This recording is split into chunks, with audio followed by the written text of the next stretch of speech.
You're listening to Everyday Ham, casual conversations for the everyday amateur radio enthusiast.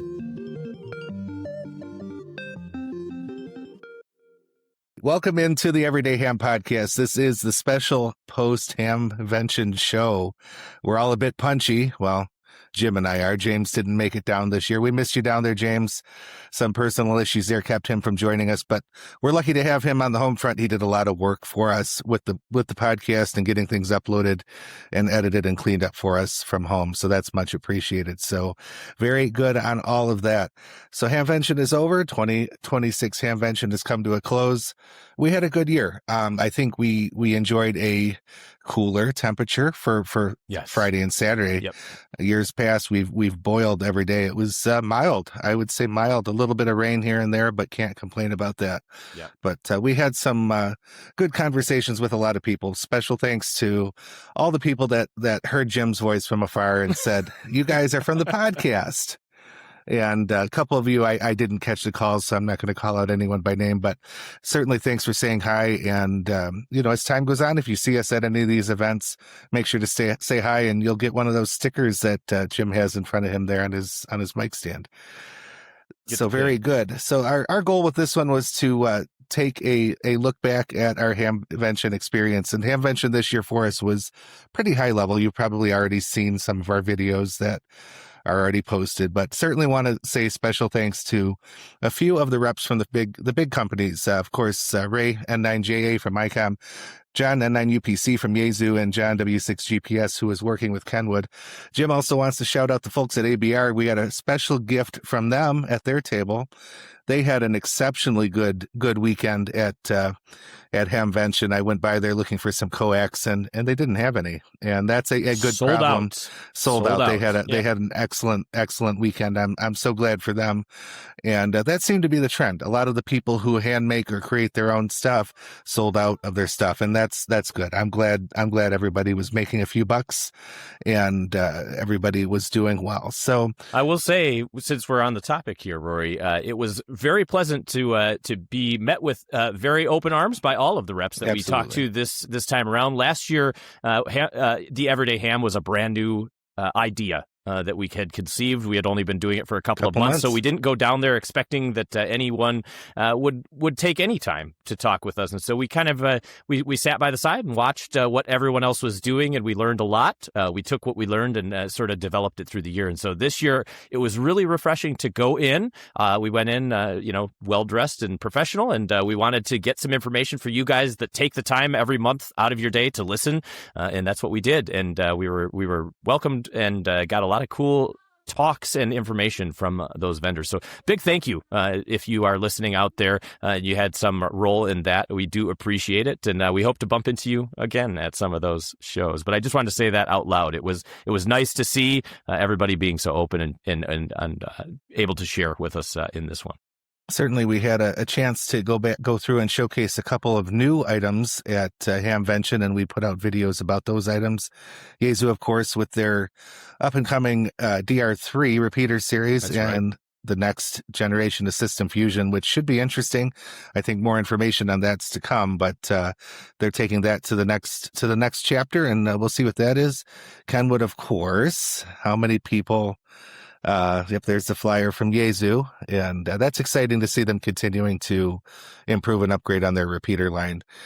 Kenwood got a lot of love and a lot of hate just because the radio's not out for sale yet. It's been in the oven for a while. It has been in the oven for a while. TMD7. It's inching ever closer, though. It is. TMD 750, of course, I was able to hear my own voice come out of one of those that was actually working. Serial number 1 was sitting there under glass. Kenwood is looking at September for that. So we're hoping and it that has FCC approval. So they are definitely on the verge. Yeah, word on the street is they're tidying up some things with the firmware. I think all of the big companies have learned, and even some of the smaller companies have learned, keep an eye on your firmware. Make sure you're good to go before it hits the street. Yeah, we took some folks to task last year for stuff that came out half baked, and honestly, when we're talking about the big bucks that us amateurs are spending on the gear, it does need to be more ready for prime time. And I'm actually happy that Kenwood put the brakes on this thing and said, "Nah, it's not ready yet, and we'll push it out when it is." So I hope that means that we have a great quality experience when that thing comes out of the box. Rory, you got to see it. I got to see it firsthand. It has a lot of positives for certain, and there are some stiff competitors coming up in the market as well that we learned about in our continuing treks through the building. And of course, we spent some time with Ray and the others at Icom. Now that was, speaking of competition, that was an exciting stop for 2 items. The XO26. I'm excited. Jim, tell me your thoughts on the XO26. It was exactly what I thought we would expect there, right? I didn't think that we were getting a functional display. I didn't think that we were getting a functional box. I see what you're doing there, by the way, and I saw Ray doing it over and over. I'm not, because I have stopped all weekend for it. And my answer is, it is exactly what I expected them to bring. Was their approach well received by the folks that were there at the show? I think that it was a big hype generator for Icom. We said before the show, and I think we can own this as the Everyday Ham podcast, that we thought XO26 stole the show. There was no one else at the show if XO26 was there. And to be very honest with you, I think that we fell somewhere in the middle with our feelings out the other side. The product is still very much being conceived. And the reason that they brought that to the show was to try a whole new approach. And that was to get feedback from you out there listening as to what you're looking for in a radio that would go in your mobile. This is a whole new approach. And honestly, James called it the concept car. James, I think that is very apt. If you've ever been to we're of course in Detroit, Michigan.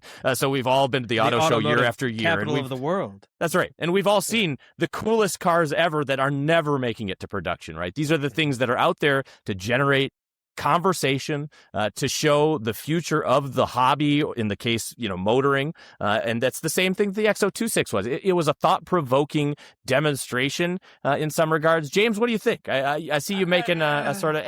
So what people maybe don't know about concept cars as well, and I'm sure many do, is they're not really metal either. No.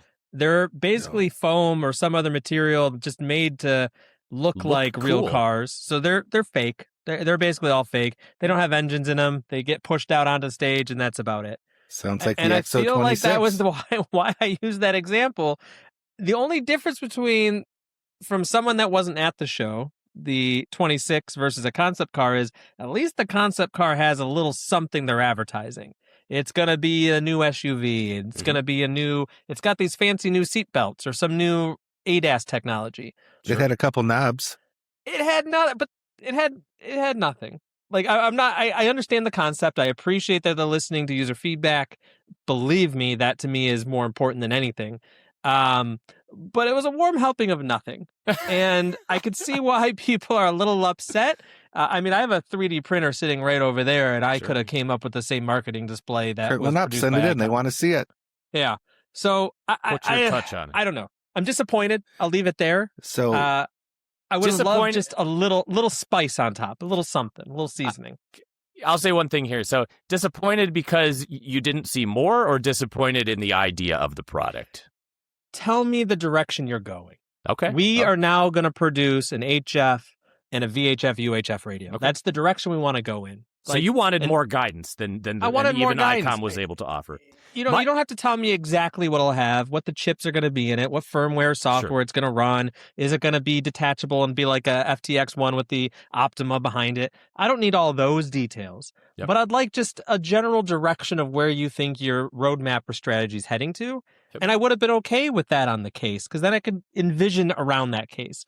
But there's nothing my mind's eye has to season that up. Okay. I'm going to let Rory go because I know he has lots of thoughts here. But I want to just say, Icom's marketing folks are effing genius. Brilliant. Good job. We have already spent more time talking about the Icom XO26, a product that doesn't exist yet, than any other topic on the show. Exactly. It still so won the my show. opinion is it did exactly what you want. Go, Rory, go ahead. Tell us what you So think. I am very, very much in the minority on being excited and okay with this approach. Now, you can look on the comments on our video of my chat with Ray. You can look at all the other comments online about people and some people are biting in and giving their thoughts on what this should be. Some people are being all sorts of nasty because they offended. Nasty. But Ray did share with us that we probably will hear something by Friedrichshafen and we probably will hear something by Tokyo. Yep. Neither of those shows are that far away. Yep. So I think it's only a very short period of time before we actually do get to see the direction Icom is going. I think their caution in, because these are, and we've talked to Ray before. Our first chat with Ray, I believe, and maybe our chat with it at Hamvention in Florida, I believe I asked the question about, how much time and R&D on these things. Mm-hmm. And these radios don't move big numbers like automobiles do. Nope. I mean, people tend to forget that this is not a big market. There has to be a great deal of caution. Our own ham radio bias probably makes us think it's a big market, but absolutely. in the scale, it's not. The big crowd of people that was crammed into the Greene County Fairgrounds there in the middle of Ohio, probably about 35,000. So put that in scale. Put that in your scale when you're thinking about how many radios you can sell if one of the biggest events is a 35,000 person. And that's not belittling the event at all. It's just saying the scale of the market is different than many other technologies. So their caution and their approach to this, is very important to them as a business, and it probably sounds like I have their back on this one. That's because I do. I enjoyed the chat with Ray. As soon as he started throwing the questions right back to people, I was all in, and it pissed people off. People were leaving the booth. People yelled, "I drove all the way from New Jersey for this bullshit," and someone stormed off. And that was. That person should find another hobby. Well, that's probably true too. Just wait a couple months for the other big shows and we'll know what they're doing. If not, go buy a radio that already exists. I'm just glad to see Icom is taking a look at and that's kind of where I was going with. I was talking about the market share, their long future. Whatever this is going to be around for a while. Think about the 706s and the 7000s that are still around. They're not new for sale, but whatever this is will be around for a while. James, Icom launches products and they hang out on the market. Go ahead, James. Sorry. Yeah, and Icom, let's also admit, Icom usually launches good products. Mm-hmm. I don't see many misses from an Icom.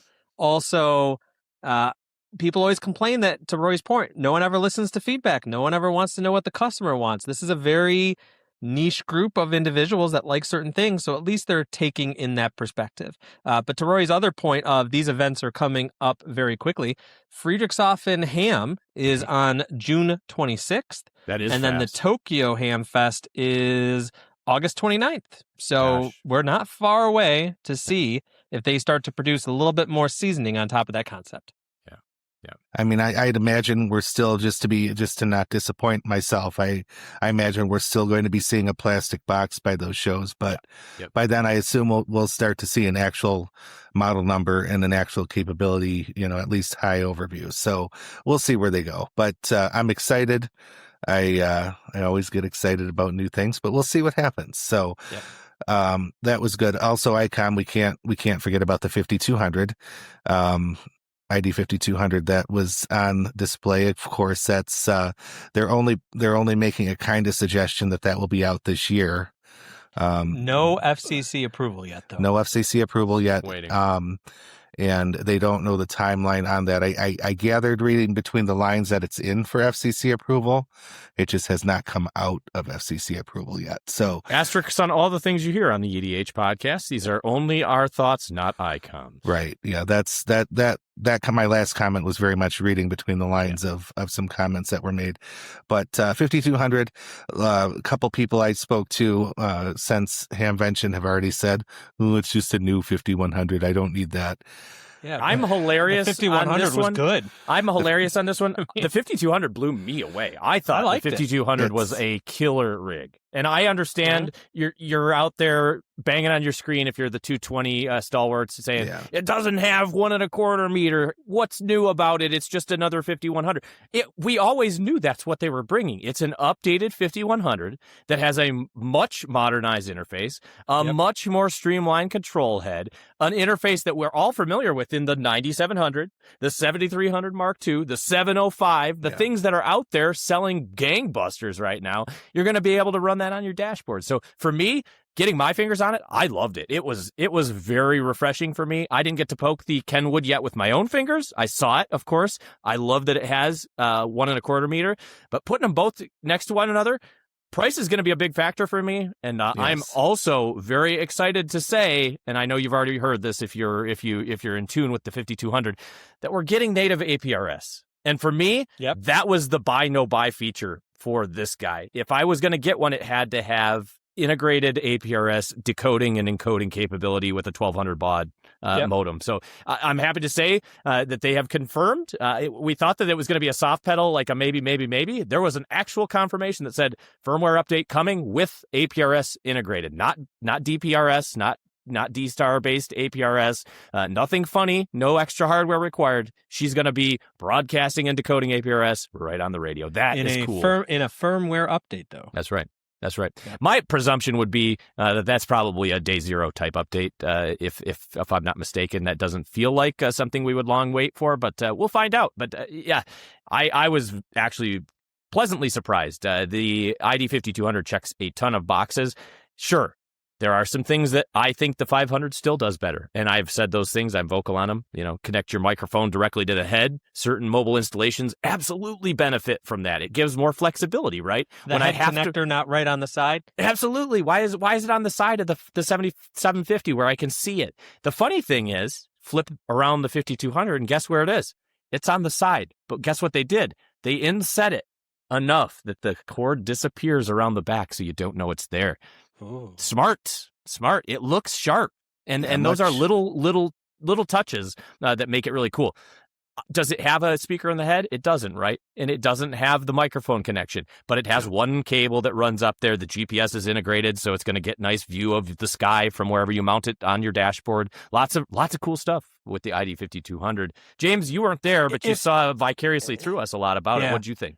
If there's one radio from the show that made me jealous I wasn't there, it was the 5200. Hey. And I have a question, because you guys were both there and you were talking to people. Are we brewing for a second half of the year showdown between Icom and Kenwood here? Is this shaping up to be a real humdinger? I think that's exactly what's happening. And again, this is pure speculation. On my part, I almost wonder if Icom doing what they did with the X026 wasn't to keep Icom buzz going, anticipating the 750 being available at Hamvention. I wonder if that was a card they tried to play. I'm nodding vigorously because I agree, Rory. I think that was something Icom was concerned about, and that's why they started this quick ramp up to the new product of the 026. So that isn't what happened, but they sure got their buzz out of it. I think there will be a lot of people. There will definitely be a showdown between the 5200 Icom and the 750. That's a showdown I'm excited for, though. I'm not going to lie to you. It wasn't. Nobody had that in their bingo card, right? No one thought that these things were going to likely drop at the same time, because we've known about 750 for so much longer. And so really, if 5200 year and a half, exactly, if 5200 does release around the same time, it benefits us, the consumer, but it's a bummer for Kenwood, who had that big jump start there, right? Had the opportunity to get that radio out there and steal up some bucks. I don't know. Both of them have such dedicated fan bases. It's true. It's true. Both, and the 5100 audience will probably look at upgrading to the 5200, and you got the Kenwood loyalists out there that love the radios, and honestly, it looks great. They both look like great radios. Here's a simple thing. Begin. Here's a simple thing that the 5200 did that I think is so smart, right? And Rory knows what I'm going to say here. There is an ambient light sensor integrated into the front panel. So when you get in your car at night, it dims down automatically without you having to set a timer and say, oh, shoot, the time change happened, a week ago and I forgot to change that. And your radio's burning your irises out while you're driving down the road, right? It's just little stuff like that. It's quality of life stuff. And you know what it reminds me of? it reminds me of Apple doing those little things that make the products a little bit nicer to use. I hate to make that comparison, but it's kind of like Apple that. prices for your Icom. So Well, you're paying Icom prices too. Counterpoint, right? I made these comments when we were looking at the 7300 Mark II. You know, they made some simple changes, HDMI, a couple of the I/O changes were things people were looking for. It's the same thing with the 5200 versus the 5100. You mentioned the auto dimming, that will be part of it. There will all the APRS, we mentioned that. A couple of those types of things. Wi-Fi capability to be able Bluetooth? to Wi-Fi and Bluetooth, yes. TNC built in. It's a KISS TNC with 9600 baud capability. WinLink.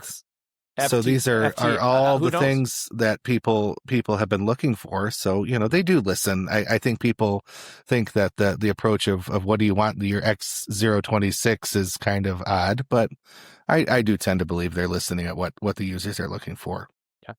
It's an evolution. The 5200 is an evolution of an already good radio. The 5100 was a great radio. It wouldn't have been around as long as it was if it wasn't, right? That is the summary of this story. And the 5200 just takes that thing to the next level. You know, it's like going from the OG iPhone to the iPhone 3, where we finally got the faster internet. So the 3G? The one that actually had a reasonably fast modem. Yeah. Well, I was waiting for my YouTube videos to load on that first one, remember? So I don't know. I'm hung up on that Apple comparison, but it is really funny to me. There's a lot of reasons that I think the 5200 is going to be a very exciting radio.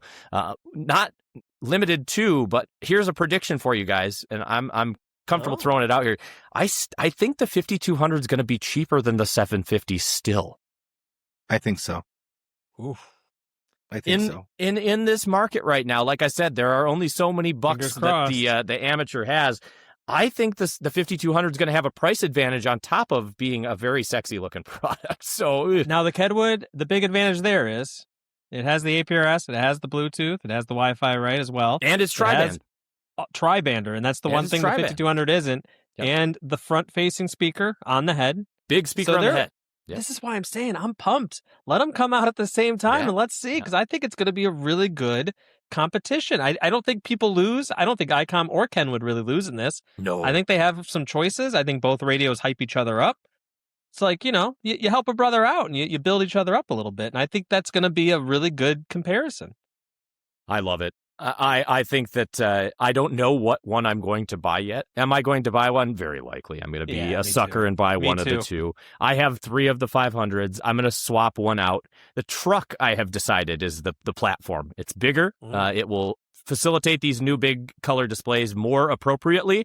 And so the truck's going to get it. Is it going to be the 750 with tri-band? I already have the antenna bought because I didn't want to be on the back end of that.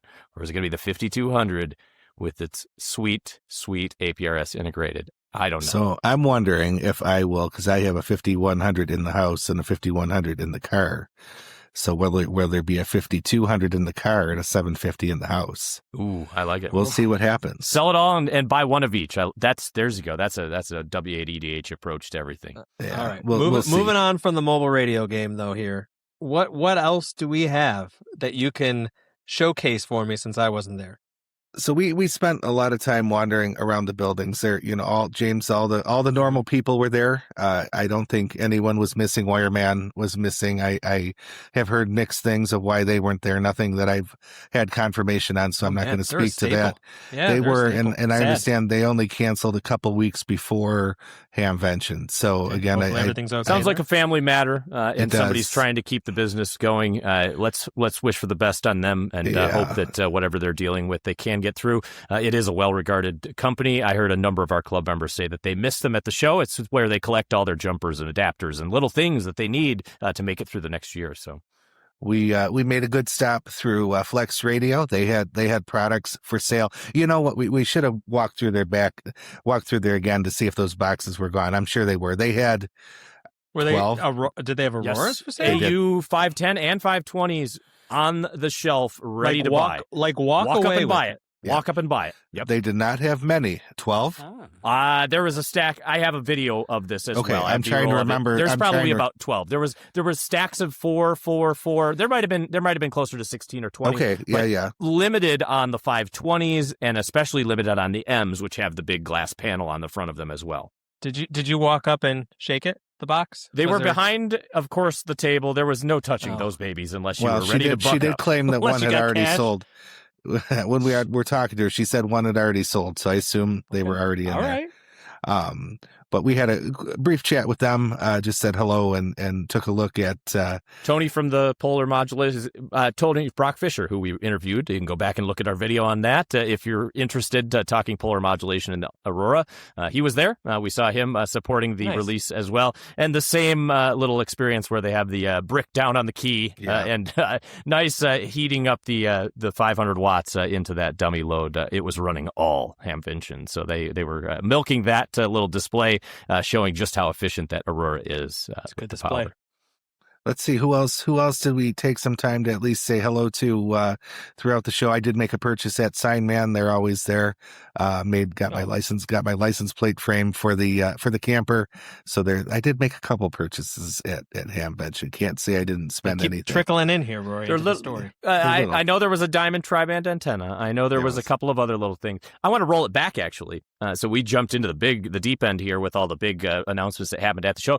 But the night before everything got going, Rory and I made our way up to 4 Days in May. And let me tell you what, if you didn't check our content out on that, it was wall to wall in there at 8 o'clock when it kicked off, the vendor experience. Now, in classic ham fashion, everybody was there an hour early because that's just how hams do, right? And so when we rolled up at the time it was supposed to open, well, most of the stuff was already picked over, but that's okay because everybody was loaded up in there at 8 o'clock. It was really neat. It was kind of a who's who of small vendors showing off things like the Pactena, cool, like evolutionary parts, new things that 3D printed that are small volume. Rory really summarized it well. Like, what is FDIM for a vendor event? But it's also a social event, right? There are so many people there that you want to say hello to that you haven't maybe seen since last year at that time. So it was cool to walk around and high five some folks, get a little information. I will thank Spool Tenna, who took graciously some time during that extremely busy event to talk to us about their new Spool Tenna Ultra. James, I believe you have one of these, and we may be looking at it soon. I do have one. I plan on doing a little bit of a quickie review with it. I also have the original Spool Tenna, which I don't know the official name. But Gen, well, yeah, you have it. Gen 1 Spool Tenna. But anyway, initial impressions of the Spool Tenna Ultra, positive. I think for me, it fixed a lot of the problems that the original had, which was it was heavy. Yeah. So for a backpacking or poded adventure, it wasn't something I was taking. I'd defer to my Pactena, but nice improvement. I liked it. Good job. It seems like a good antenna. I'm going to get out in the field and I'm going to test it. Again, maybe it's a theme this year. It was like this idea of like evolutionary design choices. The Ultra took all the things that the original did, right? Stick it on a pen, reel it up, right? Pack it in your pocket. And it just did it a little bit better, right? Made it a little smaller, made it a little bit more portable, made it lighter. And one of the cool things that we found out about that was that they're using the same core inside. So really power handling shouldn't be compromised, even though that design got a lot smaller. Just a little and a lot thinner more wire. Right? And even little things like the protective hoop over the back of the BNC connector to protect the actual radiating connection inside of that. Really thoughtful little changes there that certainly made the Spool Tenna neat. I don't own one yet. I'm waiting for James to tell me whether or not the Ultra is a buy. It is $169 outside the show pricing, so it is not a cheap antenna. And the existing one lives on, at least for now. I have a hunch that one won't be for long for the world after people get on the Ultra bandwagon for, I believe, $139. So Spool Tenna will thank them. They are followers of the channel, at least on some of our socials, and they have supported us along the way. And it was nice to talk with them a little bit about the product. None of that has been given to the Everyday Ham. We have purchased all of it ourselves, so we are giving you an honest opinion. We've never been given anything, just to be very clear at this point. So we're happy to buy our own products. We spend all of our money buying it all ourselves. Just like real hams. Yeah. Degenerate, maybe. Degenerate hams. That is okay. To the detriment of my wife. What other things at FDIM while we're on the topic were cool? You saw the video, James. Rory, you were there. Anything else at the FDIM event that really knocked your socks off or perhaps you saw Kate MRD. So that was good to see him and say hi.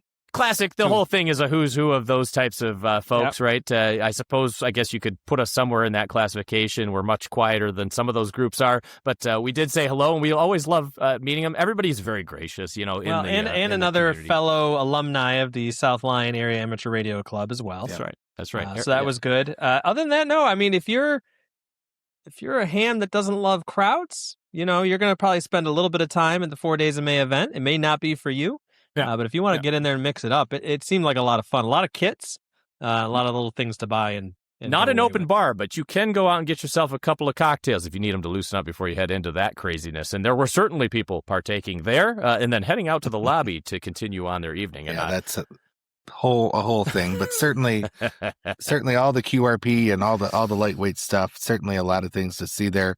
And they're the people, that's the best part of it. I think the people at these tables are the people that have created these products and had it's their invention. So to sit and talk with them or go over thoughts on the product, those are the smaller ones. They're still in development mode in a lot of cases. They're interested to hear about the feedback for sure. So definitely a good event to attend. Who else back at Hamvention there at the main show? Yep. Who else did we see that stood out? I know I did finally stop and play for a few minutes at the Bigali stand. Yep. No purchases though? No Bigali purchases. They were loaded up again this year, and we watched all the white boxes, which is what they just unmarked white boxes with a sticker on top, Bigali keys, loaded up when we got there initially. And of course, by the end of the show, every one of those darn things was sold. They are beautifully constructed keys. There's nothing you can't say about the Bigali line of keys. I don't know anything about sending CW. I have a key up here that is only $60. It's my little Zygu key. You can chuckle, but you put your fingers on a Bigali, you can actually feel the difference even as a no-brained ham. So really cool keys. We stopped by N3ZN. We talked about N3ZN a little bit in another one of our videos that we just recorded. Really cool keys as well. I had no transparency on his products, but Rory spent some time, and we have some video of him talking with the gentleman at N3ZN, talking about how he sends code, and then him actually suggesting that A, he tries something different, and B, pointed you in the direction of a product. You can't change how you learn, though. It's so hard. Once you learn to send a certain way, you can't change. You're in the mode. You can't change how you send. For me to go from a paddle to a straight key is next to impossible at this point. Some people squeeze the paddle in order to get the dotted sound of that you would get in a C.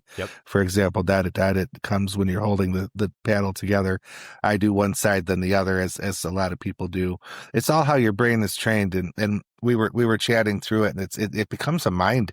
Your brain, at least my brain, I'm not good enough at many things at all, so that's not natural to me. So I do it how I did it. But that was a fun conversation for sure. And his keys, I was impressed in the US of A too. I was very, very impressed with the quality of his keys too. They felt good in the hand, and he has a good selection, straight keys, paddles, as well as smaller POTA type paddles as well. So they look worth, very nice. Yeah, definitely worth a look if you're interested in that.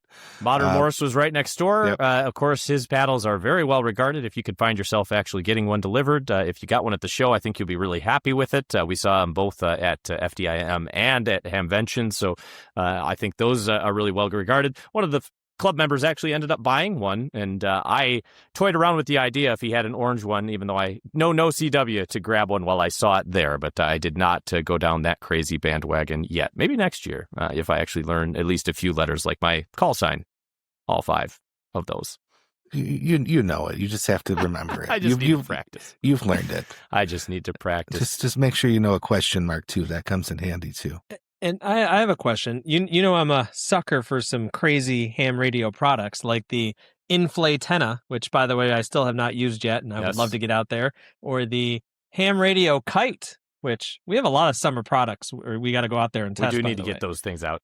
And 9TAX, was that the guy that made the strip of antenna, the Faraday J pole, and 9TAX? Yeah. He had a flea market booth, although he was selling, of course, new product as well. So we saw him there. He also has the antenna rope as well. Yes. That's embroidered in.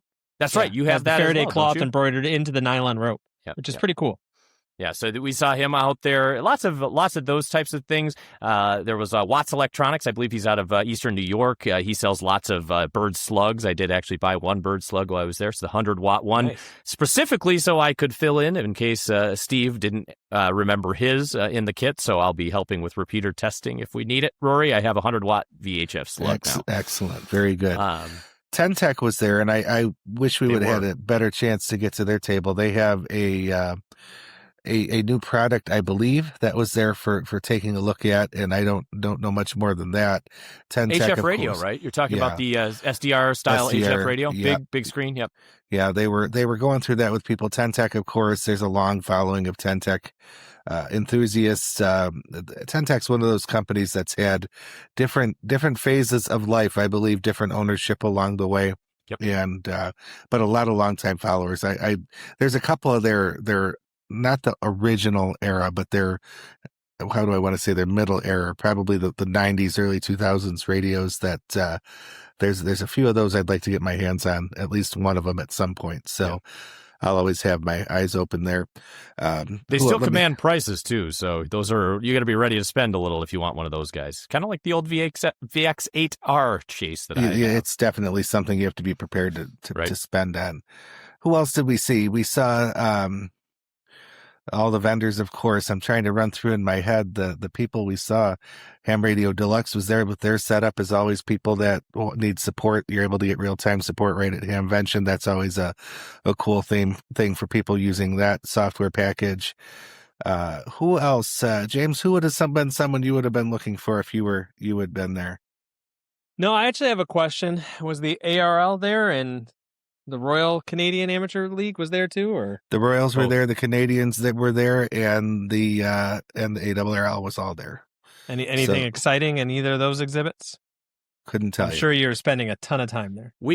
I walked through it, I think, just in passing on the second day. I was kind of cutting through it. I didn't take a real long opportunity to actually browse the booths. A lot of the ARL stuff, to be honest with you, is long-running things. There's long runways on that, so oftentimes I think conversations need to have been started with your section manager, with the folks that you interface at the club level, so that you can keep those things moving along. It's certainly nice to network with those folks, but the way we are right now as a club, WADH, I don't have those connections, and I didn't have any real reason to be in the booths. But I'm neutral on ARL things. I will give them some kudos as part of the NASL club, a paying member of that club. We did actually receive an ARL grant for some equipment to help further the VE testing procedures that we have in South Lyon. So thank you to the ARRL for that grant, and I think that will be helpful to make testing more accessible to folks in the digital way and get quicker results so that we can get folks licensed more rapidly. So that's cool. But other than that, no, didn't spend a whole lot of time at the ARL booth directly. So no, but I'll be back. Oh, I do have one last question. How was the coffee situation, and what did you guys get for lunch? And that's the end of my questions. Yeah, I was going to say I'll talk about the thing, because I brought the strange question up. Everybody laughed at me, and then I found out it was a whole thing. The chicken was there. You could get the chicken. The buzz was the same about the chicken. But the burrito truck was there. The same folks, Les Mariachis or whatever, still there. That's not how you say it. I know if you're out there and you could say it correctly, please do correct me or laugh at my terrible pronunciation. But their burritos were just as killer as last year. They're so generous, and for $14, I ate them both days, and I had no regrets on that topic. Nice. And Rory can comment on coffee. I did not require their coffee because since I had a towable studio apartment with me, I made my own coffee every morning. So all right, well, did not purchase coffee. Maybe next year I'll be back. I'll be able to partake in the Hamvention coffee experience, and then hopefully Huntsville in the future here. And then I'd still one day love nothing more than to get to Friedrichshafen and check out the Friedrichshafen Ham Fair as well. So Friedrichshafen can't happen this year, I don't think. At least not for me, but maybe if you're there for business. I think either that or Tokyo would be really cool. I think the German Ham Fair, though, was probably more accessible with the connections you have, James. So that could be something that we could plan for. Certainly a bigger reach for such a small channel like ours, but it would be really enjoyable to travel with you gentlemen, I guess. And yeah, because Rory's proposing 10 hours in a car. So that's right. It's a short drive. If we still have the podcast after that, we'll know it's there forever. We go. You'll know if it dissolves after the Huntsville drive. You'll have to just deal with my driving for 10 hours. Well, if you want to drive for 10 hours, that means I could sleep. I'm fine. I'm fine with that. I'm a good sleeper. One booth that I look forward to visiting next year as a member. Quarter Century Wireless Association. Nice. I'll hit my 25 years. I'll hit my 25 years between now and next Hamvention. And do I need to join that club? No, but do I want to? Absolutely. Because why not? Quickly, Jim, let's talk about the flea market. What was I struggled to come up with a junk scale this year. The commercial gear skews my junk scale. The commercial gear seemed to be on an upward trend, and that affects my automatic junk scale. There was a lot more Motorola, a lot more that type of stuff out there as off lease commercial equipment from fire, police, stuff off all lease that's come out of systems and now up for sale. I'm somewhere about 65% junk out there. I would say it might be low. I don't know. I'm having a hard time. I've been thinking about this one all day. I think that's 65% junk. I actually don't think that's that bad of score. I actually think you're not too far off. There was actually a lot of nice things out in the flea market this year. In fact, obviously, I bought quite a few nice things. We talked about it in our hauls video. If you haven't checked that out, it will be posted soon on the channel. That's not going to be an audio-only one, so you guys on the audio, I apologize. But I ended up with a Clockwork U console, which is a Raspberry Pi-powered computer that's about the size of two TV remote controls, if you remember what those used to look like. So cool. Super cool. If you don't know them, look them up. They're quad-core, awesome. 4 gigs RAM, super neat. It runs Linux. I paid $190 out in the swap for it. I was thrilled. It was my first buy of the day, and I started so strong. I was having a blast, and so that was cool. I had no expectation of finding one of those out there, and the swap got better for me throughout the day. I only really bought one super dud, which was my FTM10R. Swore up and down the thing worked. We negotiated a fairly aggressive price, so I was comfortable with the risk associated with it. It certainly turns on, but it absolutely does not work, and by work I mean deaf on VHF and deaf on UHF. You cannot hear a thing. And it also does not transmit. I'm going to take it apart, though. I'll put some parts into it and see if I can't restore that. It's too neat as a vintage piece of Yaesu gear, an FTM10R. Go look it up. It's one of the strangest mobile radios Yaesu has produced. They had a lot of interesting design ideas back in the day. It reminds me a little bit of what Yaesu's doing with the X026 without HF. But anyway, I think moral of the story on this is pie-in-the-sky pricing was the problem this year in the swap. I saw things that were absolutely asinine for better Was thing. it the I know what I got people? People that had the D75 sitting in there, the box, it had clearly been used. And the thing is priced at $600. You could go into the exhibit hall and buy it on special for $530. FTM 510, ARASP, bought it, installed it for a couple of weeks, decided it wasn't for them. $650. Go into the hall, buy it for $610, right? It over and over, all the new gear that was sitting out there was way, way overpriced, and especially HF radio gear like the 710 Field, the DX10, and some of those other things. It was rare to see a good bargain on those. I did see a couple of nicely priced DX10s. I saw one at $925, which is extremely fair if you had the power supply and an antenna system to test that it worked. And that's really the crux of this. Is the problem with swap is without a testing center, which a lot of these swaps have now, and there wasn't one set up that we were aware of at Xenia, there's really no way to know whether or not you're getting something. And when you're making a big investment like that, if you're a ham that doesn't have that risk if you have that risk aversion, right, you're not going to buy that. So the price really has to be favorable for you to make that risk. And buying it sticker is crazy. So really, for me, there was some cool stuff out there. I absolutely was happy with some of the neat things that I found, including the VX8 DR that I got. But there was a lot of stuff that was overpriced and tons of Motorola gear, like Rory said. Lots of cans and repeater amplifiers and repeater gear this year, which I don't think we saw as much of last year. We were commenting on that. And some of those were in excellent shape. Someone looking for those things could have come out with a deal. Yeah. Now, Jim, tell us about the item, and there might have been more than one item that you made an offer on last year that was still sitting there this year. This is hilarious. James, you were with me, and Rory, you were too, last year on the FTM10. Not the same guy that I bought the broken one from. Another table mid swap. It had $399 rare. It had, with the sign that said it was rare and came with all the accessories in a little plastic tub.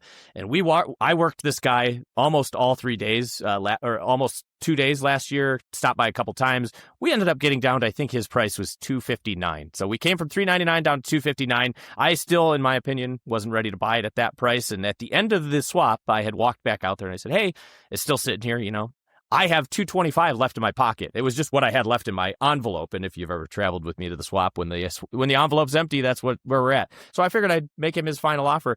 225. He said no to that. Guess what was there this year? Same sign, same bin of things, same exact radio. Guess what was there when we left? That same radio. Did you go back and offer 210? No. Yeah, he had his chance. Jim won't deal with that. Yeah, you only get one chance with me. I don't go back and make second offers on things. Once we have an offer, we have an offer. But it wasn't. It's just a principle thing for me. I'm sure somebody down the line, maybe 3 years from now, will buy that thing for $3.99, and they'll think they got a real score on it. Inflation's happening, gentlemen. So maybe $3.99 will be the new $2.25. Anyway, that was a fun one. And Shane and I, KF8BWN, silent partner of the Everyday Ham, did come up with a really funny idea, which is to take a little invisible ink marker out there and put a dot on all the boxes we think are going to be there at the next swap and the next swap and the next swap. Then you can use your UV light to check and see if it's the same radio. I'm kidding. We're not going to do that on your radios, but we did think it would be like fun. tagging tires with chalk. The funny thing, they're all out there. There's one guy that's down there from the Metro Detroit area too. He hauls the same stuff swap to swap. I mean, it's. I'm glad they're having a good time, but I don't know. You can tell people that are there as a repeat business and those people that are there to actually move some things. And those are the people that you can make the deals with, right? Gentleman, his father, Silent Key now, unfortunately, lots of gear there that he wanted to move. And right, he was out there making actual deals on things. Things were moving. His booth went from packed full of stuff to, one easy up at the end of the thing. And at the end, I made an offer on one of those radios and got it for what I asked. And he said, happy to move it along to somebody that wants it. And I said, great. I'm happy. You're happy. Everybody's happy, right? Yeah, so. I'm always glad to see. Well, I shouldn't say I'm glad to see, but the Silent Key sales, we've run into a couple of those. The people who are just mostly interested in moving the items along to a good home, knowing they're going to get used, not trying to be crazy with the price. They tend to be more successful in getting things. How are we feeling about attendance? I don't know that official numbers are out. My gut feeling says down a hair from last year. I agree. I agree. I think we're going to be somewhere in the 32,000 range this year, based on the feel of the event. It wasn't that it wasn't buzzing, but it certainly didn't feel quite as packed. And I'll tell you where my scale is generated from. If you panned across the swap meet space this year, there were so many open spots on the track that were totally packed up with people last year. I understand weather impacts that, but this year, Friday was favorable, and actually most of Saturday until it started to rain was decent too. So, I think there was a few less people here this year. I'm going to say 32,500.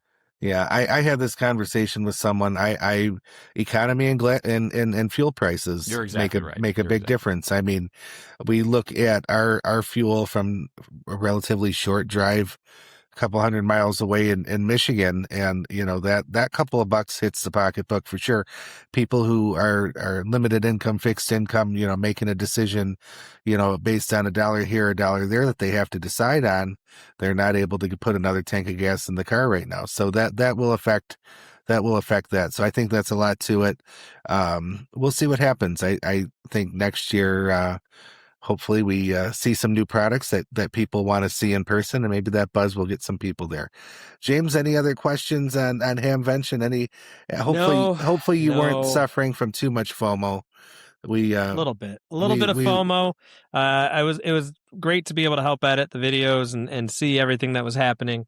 But we'll hopefully be back next year and we'll add Huntsville. We'll add Huntsville to the list, and maybe some work magic can happen and you can pop up at Friedrichshafen. Who knows? Special thanks to James, though. All the videos you guys saw on the channel, if you're watching there over the course of the weekend, with the exception of the first night, were edited by James. We had a serious upload and edit and re-upload scenario going. So we were sending data via Starlink. The internet was mad at us with all the uploading. Starlink to shared drive to James's editing computer back to the YouTubes to get that content out there. We delivered 8 videos during the show. I want to say I was really impressed with our showing. This is a small channel, guys. It's the 3 of us. We do work full-time jobs, and we have lots of other things going on. So no one's doing this and making any big money here, but we had a blast doing it. I hope you guys enjoyed some of the cool coverage. Ham. Yeah. So, and thank you, James, for editing. I spent the first night editing the FDIM video because I thought that would be a challenging one to send to James. I was there, Rory was there, and it was a walk-around video, not a booth interview type video. So I said, I'm going to edit this, and I forced myself to get through it. But I was up till 2 o'clock in the morning, and Rory and I set a get up and leave by time that was very close to 3 or 4 hours of sleep for me by all said and done. I was dying on Friday morning, so I was happy to have a bailout on Friday evening when James brought out our second group of videos and then a third group the next day. Anytime. Happy to do my part, even if it's remote. Now, I'd love to go there and spend my money next time, because that would be a little bit more fun. You will. Yeah. But next year is going to be a whole different story. And again, it'll be a whole different show next year again. And yeah, absolutely. We thank you for joining us here. Yeah, for sure. So if you're listening to this in the audio form on Spotify or Apple Podcasts, take a minute, go and rank and leave a review. Leave us some stars. It helps a lot. It helps a lot. We're trying to continue to build the base. We find that the audio listeners, and even talking to some of the people that we ran into at Hamvention, there's a lot of you. And it startles me every time someone said that they drove several hours listening to our voices. But I can't imagine. And the one fellow that we found told us that he listens to us at 1.8 speed. I need to go back and listen to that to see how ridiculous that sounds. But probably sounds like the Chipmunks a little bit, but thank you. It probably makes us sound a little better anyway, but that's all right. And certainly if you're listening or watching on YouTube, like, subscribe, and leave some comments there. We enjoy your feedback. Yep. And our Discord, join us in the course. Discord. Yeah, it's awesome. Discord's awesome. Thank you to that Discord community, by the way. A lot of fun to go. A growing community continues to grow. All the links to all the things. And it's a good ham community. For sure. All the links to all the things are at everydayham.com. And if you have an idea for the show, we are looking for those things as we go through the summer. If you have an idea, send it to CQ at Everyday Ham Podcast, right? Everydayham.com. Oh, I'm sorry. CQ at everydayham.com. Yep. CQ at everydayham.com. Yeah, send us an email and let us know. We had a couple of folks early on in the podcast send us some really good ideas, and we had those folks on to talk, and we would love to have more of that, more of the community involvement here, so that it's not just the James and Rory show all the time, but we hope you enjoy the things that you do here. Like Rory said, join us in the community. Come share what you're working on. Come share the things that you're doing, and let the community vibe back with you. Absolutely. We love having it. So with that, this is W8KNX saying 7-3. 73 guys, NHRD. Yep, 73, everyone. Take care. That's it for today's Everyday Ham. Until next time, stay curious, stay connected, and keep enjoying the hobby.